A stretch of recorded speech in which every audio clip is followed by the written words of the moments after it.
সকাল সকাল ভোট দিলেন ডাবগ্রাম ফুলবাড়ির বিজেপি বিধায়ক শিখা চ্যাটার্জি। ভোট দিয়ে তৃণমূল কংগ্রেসের বিরুদ্ধে একাধিক অভিযোগ তুললেন তিনি। এবারে ভোটে মানুষ তৃণমূল কংগ্রেসের বিরুদ্ধে রায় দেবে বলে স্পষ্ট জানালেন শিখা চ্যাটার্জি। শুক্রবার শান্তিনগর বউবাজার প্রাথমিক বিদ্যালয়ের 46 নম্বর বুথে ভোট দেন শিখা চ্যাটার্জি। আর ভোট দিয়ে বেরিয়ে তৃণমূল কংগ্রেসের বিরুদ্ধে নির্বাচনে অশান্তি সৃষ্টি করার অভিযোগ তুলেছেন তিনি।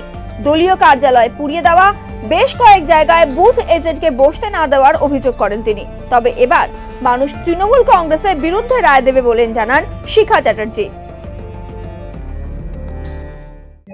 শুধু বুথ অফিস ভেঙে না, রাস্তা দখল করে বুথ অফিস করেছিল তৃণমূল কংগ্রেস ফুলবাড়িতে। তারপরে আরেকটা জায়গায় এমন ভাবে এগিয়ে বসেছে, 150 কিলোমিটারের ভেতরে বসেছে। সকালবেলার থেকে আমার এখানে এই শান্তিনগরের একটা ইভিএম মেশিন টোটাল খারাপ হয়ে পড়ে আছে, কোন রকম হেলদোল নেই। কিন্তু এখানে কি ব্যাপার হচ্ছে বুঝি না, সকাল থেকে মানুষ ভোট দিতে পারছে না, লাইনে দাঁড়িয়ে আছে। নির্বাচন কমিশনকে অবশ্যই জানানো হয়েছে, নির্বাচন কমিশন সমস্ত জানে। আর এই ডিউটি হচ্ছে সেক্টরের ডিউটি। সেক্টর কি ডিউটি করছে? আমি তো এখনই সেক্টরকে জিজ্ঞেস করবো কি হলো, এতক্ষণ কেন ইয়ে হচ্ছে। দেখুন, জ্বালানোর একজনই আছে, চোরগুন্ডার দল তৃণমূল কংগ্রেস, আদার্স কেউ নেই। ওরা আছে যে চোরের দল গুন্ডার দল, ওরাই করছে। ও চিরকাল যা করে এসেছে সেই অভ্যেসটা তো যায়নি, সেই অভ্যেসটা বজায় আছে বলে কোনো কোনো জায়গায় ওরা করতে শুরু করেছে। কিন্তু এই জিনিস করে কোনো লাভ হবে না। মানুষ ঠিক করে রেখেছে ভোট কাকে দেবে, কারণ এই চোর গুন্ডার দলকে মানুষ ভোট দেবে না, একদম পরিষ্কার কথা। ডাবগ্রাম ফুলবাড়ি বিধানসভায় 3-4 জায়গার অভিযোগ কানে এসছে, ফুলবাড়ি থেকে বিশেষ করে। ফুলবাড়ির বিভিন্ন জায়গায় একটা পুড়েছে কালকে 12:30টার সময় রাত্রে, অফিস পুড়েছে। তা রাত্রে ফোন এসছে আমার কাছে এই অবস্থায়। সকালবেলায় যখন নাকি 7টার সময় বসেছে, সেখানে পোলিং করতে গিয়ে 150 মিটারের মধ্যে বসেছে একটা বুথে ফুলবাড়ি থেকে।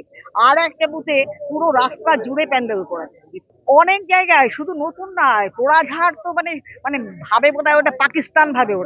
ওরা তৃণমূল কংগ্রেস যেখানে আছে ওরা পাকিস্তান ভাবে। ওখানে মানে কোনোভাবে বসতে দেওয়ার জায়গা নেই, এরকম ভাবে করবে, বাস বসতে দেওয়া যাবে না। কিন্তু এটা করলে লাভ হয়, ভোট তো দেবে মানুষে। ভোট তো তৃণমূল কংগ্রেস সবখানে টিপতে পারবে না।